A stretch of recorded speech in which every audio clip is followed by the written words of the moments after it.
Alright guys, since tapos na tayo sa pagtuturo, pupunta naman tayo doon sa problema ng ating eskwelahan na nawala ng kuryente ang supply ng tubig or power pump doon. Check natin guys. So ito yun guys, ito troubleshoot natin circuit breaker ng water pump, ng dalawang water pump na ito. Ayan, hindi gumagana. Check natin kung naman yung tubig. Ito guys, kasi puno yun.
Nasa 4th floor na tayo ng San Jose National School.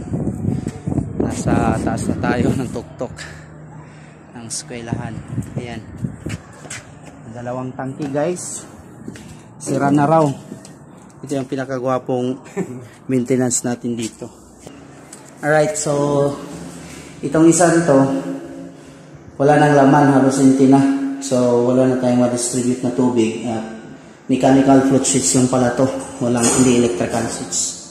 So punta tayo sa kabilang tangke, check natin yan. Pagka ito yung sira na to, check rin natin.